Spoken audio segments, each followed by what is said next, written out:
Hey, what's up guys? Welcome to Inside the Mind, where we talk about online marketing strategy, what it is, why it's important, and why you should care. In last week's episode, we talked about what makes an online marketing strategy, and more importantly, what doesn't. In this week's episode, we're going to talk about content development, specifically as it relates to your blog. The biggest mistake people make when it comes to writing their blog is that they talk about whatever it is they feel like writing at the time. I'm going to talk about all sorts of boring stuff you don't want to hear about. But this doesn't work. Why? Because very few people in the world are so prolific that we'll take time out of our day just to hear whatever it is that they have to say. But people are busy.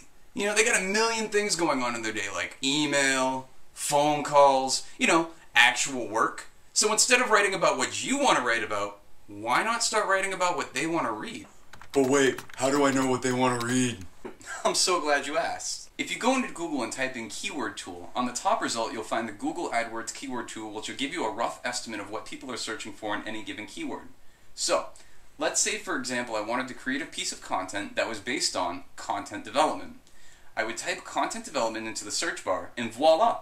I would find out that the phrase content development gets roughly 33,100 searches every month globally. Not only that, but I get a list of other related searches that might spawn some other ideas. And if there were 33,000 plus searches in Google every month, it's pretty good likelihood that content development is something people would actually want to hear about, right?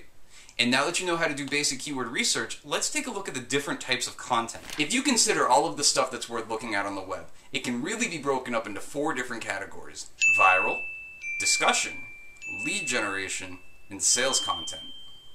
The next biggest mistake people make when using their blog as a marketing device is that they expect every piece of content to perform the function of all 4 different types of content, and while there can sometimes be crossover, this generally is not the case. The secret here is when you write, you want to have a single intention in mind, and have that intention flow through every word that comes through your fingertips. So let's break these content types down.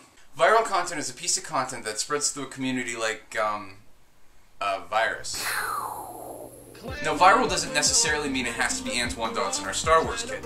In fact, it's perfectly acceptable and much more realistic for a piece of content to be relevant to only a relatively small community. For example, back in October I wrote a guest post for chrisbrogan.com titled 106 Excuses That Prevent You From Ever Being Great. For those of you who are unfamiliar with Chris, he is one of the top authorities on social media who wrote the New York Times best-selling book, Trust Agents, and he is one of the must-read blogs if you're someone who considers themselves an entrepreneur. Anyways, in the article I go through 106 common excuses people, but more specifically entrepreneurs, tell themselves that often prevent them from doing awesome work. The intent for writing this article was that I wanted it to spread to the entrepreneur community, and spread it did. After a few days of it being live, Chris sent me an email letting me know that there have been over 38,000 unique visitors to his blog who read the article. And at the time of this recording, there have been 2,221 tweets, 2,000 likes on Facebook, 220 plus ones on Google, and 55,000 plus stumbles on StumbleUpon. There were also hundreds of comments and quite a few links. So what's the secret? I took several days and I devised a master list of excuses I've told myself and I've heard other entrepreneurs tell themselves, and then I went through and busted every single excuse in an actionable way to help people overcome their obstacles. The other secret is big lists tend to do well because of the bigger is better idea. I could have very easily done 10 or 12, but that's so common these days that it doesn't really stand out. Some outrageous number like 106 makes someone think there couldn't possibly be 106 excuses, but you click through and lo and behold, there they are. Many of them you've probably used yourself. Okay, next, discussion content. Discussion content is an article that you write that is meant to get the comment section of your blog lit up like a Christmas tree. Discussion content usually takes the form of a conversation people are dying to have but they're too afraid to bring up. It's usually polarizing, with the author taking a strong stance in one direction when there's an equally strong opposition. Derek Halpern of Social Triggers is probably one of the best people I know when it comes to creating discussion content. In his article, The Content is King Myth Debunked, he argues that content is not king, design is king, because people make snap decisions about whether or not they'll actually read you based on your design. And you know what? He's right. If your website looks like crap, the font is too hard to read, people don't stay. And if you disagree with me, tell me about it in the comments section and let's talk about it. Next, let's talk about lead gen material. Your lead gen material needs to be designed to bring someone from where they are to your goal. Seriously, dude? Seriously. Anyways, your lead gen content needs to help people realize one thing and one thing only. I need help. The other thing you want is for your readers to be able to identify themselves throughout the entire lead gen piece. This is a major mistake that many people make. They give away very valuable free content, but what ends up happening is that people come for the free stuff, and then they do this.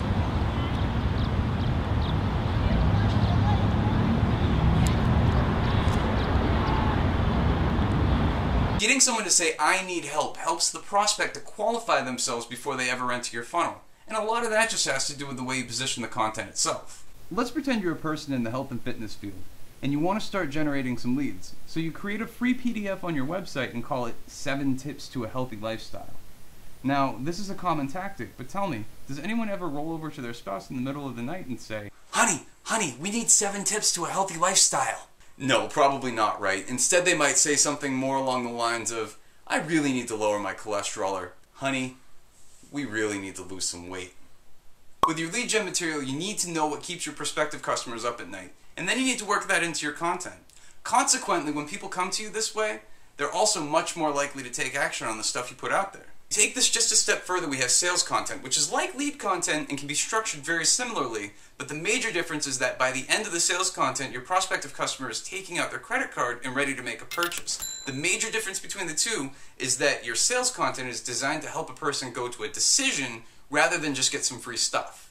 Alright, here's the recap. We've got 4 major types of content. We've got viral, discussion, lead, and sales. And if you really want to be strategic about it, you have each of these different pieces work together like pieces of a puzzle. Alright, that's all I got for today's episode of Inside the Mind. I'm on Facebook, I'm on Twitter.